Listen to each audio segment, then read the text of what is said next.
Bonjour, bienvenue à la criée municipale de Quiberon. Je suis Alexandre Lebrun, le directeur du port de pêche. Le port de pêche de Quiberon gère des bateaux qui sont à Port-Maria et à Port-Aliguin. Et les bateaux qui débarquent pour vendre sous la criée sont les Quiberonnais, les bateaux de la presqu'île de Quiberon, des bateaux du golfe du Morbihan, sans oublier les îles, et Dick-Watt et Belle-Île qui débarquent pour mettre leurs poissons en vente ici.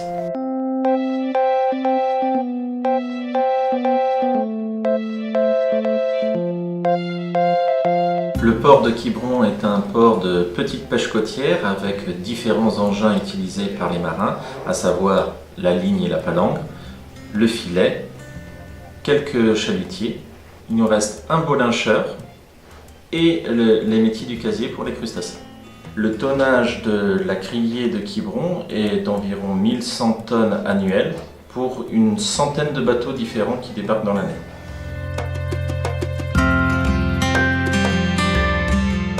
Une drague. Qu'est-ce qu'on va prendre avec ça là? C'est particulier. Coquille Saint-Jacques. Hein? Coquille Saint-Jacques. La Saint-Jacques, ouais, exactement. Elle ressemble à quoi la coquille Saint-Jacques? T'as jamais vu de coquille Saint-Jacques? Et bah la poissonnerie. Ça ressemble à une palourde.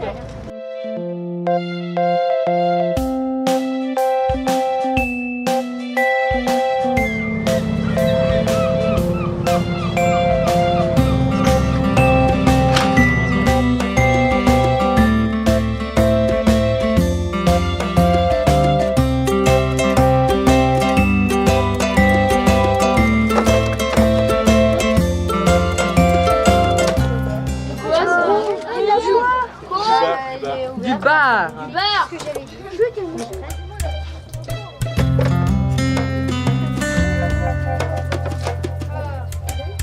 Il a pêché que du bar ou quoi?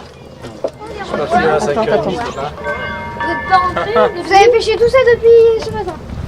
Ça va beaucoup hein. À quoi correspond votre métier? C'est quoi l'ancienneté dans le métier? 35 ans, 36 ans. Pourquoi vous avez choisi ce métier? J'aime ça, mon père a fait ce métier, puis j'ai suivi. Vous aimez votre métier?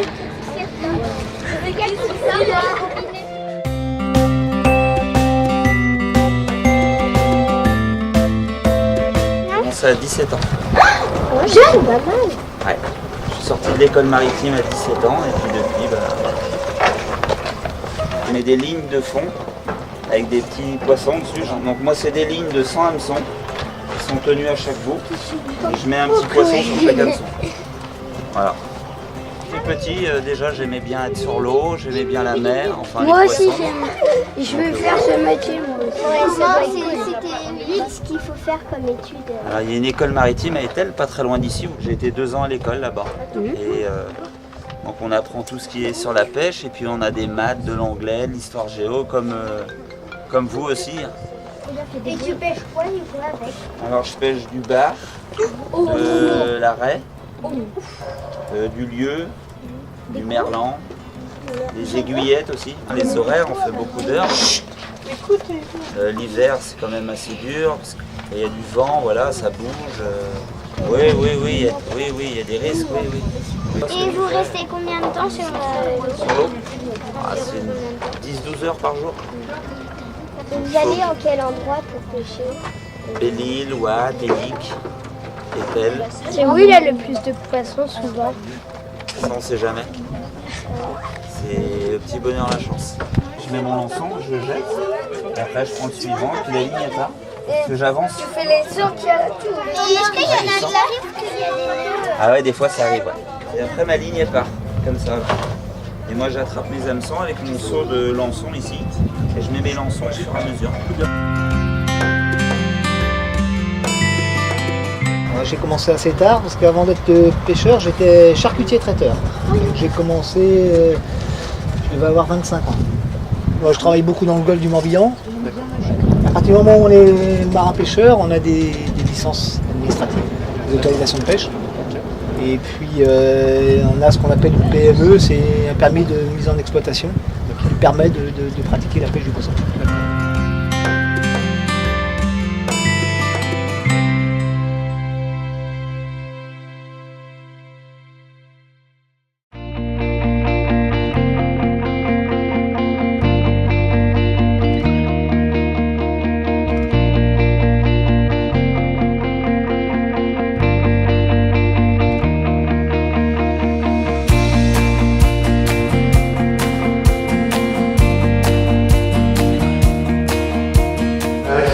On ramasse le poisson des îles, donc des Wild Eddy et Belle-Île, parce qu'ils ne peuvent pas venir ici se déplacer. Donc nous, on prend un peu d'argent pour leur créer leur poisson. Donc créer le poisson, c'est-à-dire calibrer, le mettre par taille et par espèce. Non. Non plus. Il y a un turbo.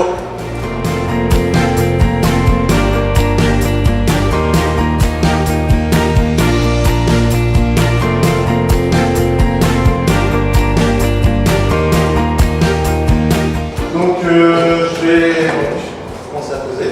Donc on a dit que c'était quoi comme poisson? Un turbo. Turbo là. Ensuite, là je précise que c'est une pièce. Sur le logiciel, hop, on valide. Il y a un ticket qui Il y a un ticket qui sort.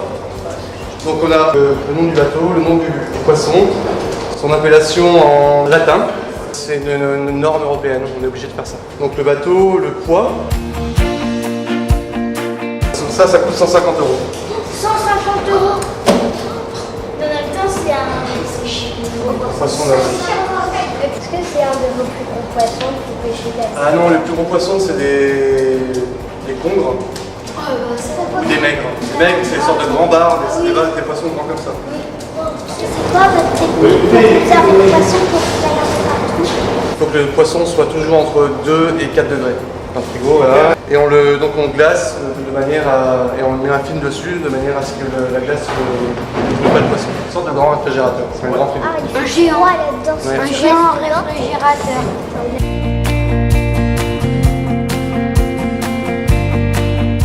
On trie le poisson, on le pèse, on le glace et après on l'emmène en chambre froide.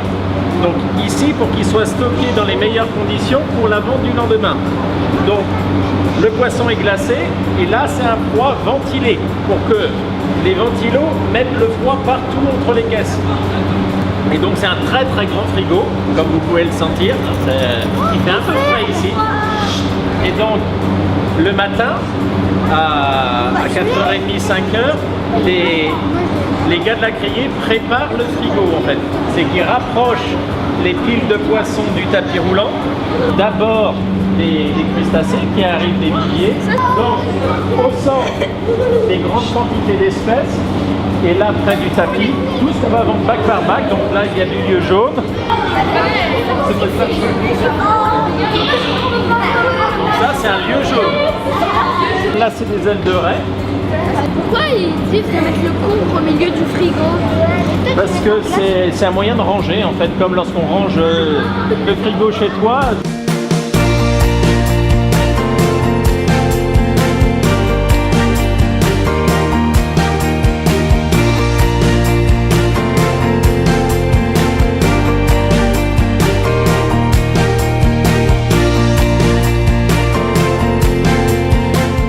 Pêcher. Ensuite, il arrive du bateau à la criée. On le pèse.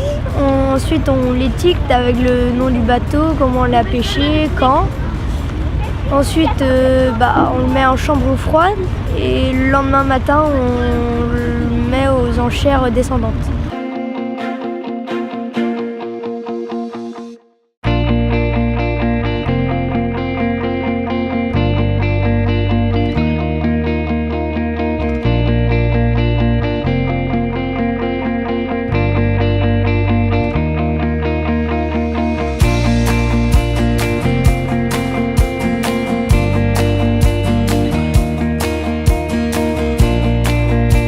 Tous les matins, à 5 h, nous éditons le catalogue de vente, à savoir tous les bacs présents au frigo. Et à 5 h 30, débute la vente aux enchères.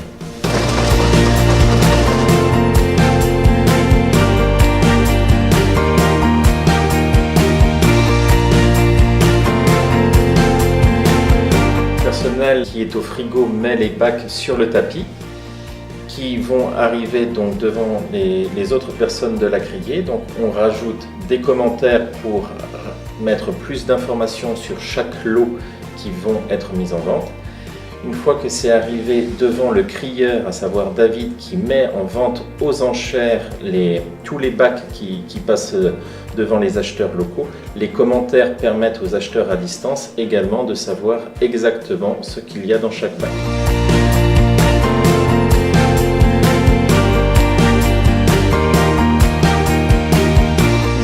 Pratiquons les enchères descendantes, à savoir que c'est le premier acheteur qui, physiquement présent, appuie sur son bouton ou appuie sur son clavier d'ordinateur pour les acheteurs à distance, qui remporte l'enchère et le lot leur est adjugé. Vous pouvez le voir sur les écrans, son nom s'affiche avec le prix auquel il a acheté.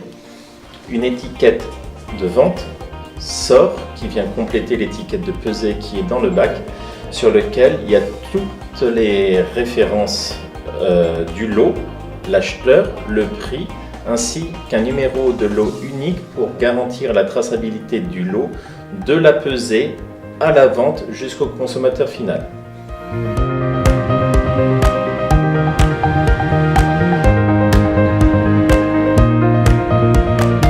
Les lots continuent d'avancer sur le tapis roulant. Et le reste du personnel de la criée les récupère et font ce qu'on appelle la palettisation et le glaçage, à savoir que selon qui a acheté tel ou tel lot, ils mettent les bacs sur palette, glacent le poisson, le filment et préparent l'expédition avant que le transporteur n'arrive pour après charger dans les camions et envoyer sur les marchés.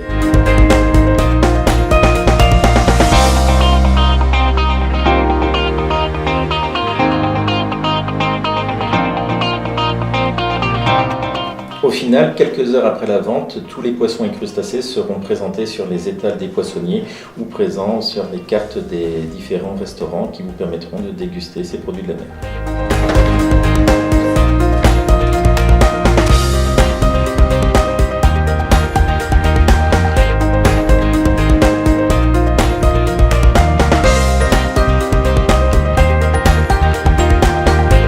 La criée dispose également de 16 viviers qui permettent de garder vivant l'ensemble des crustacés pour la vente du lendemain.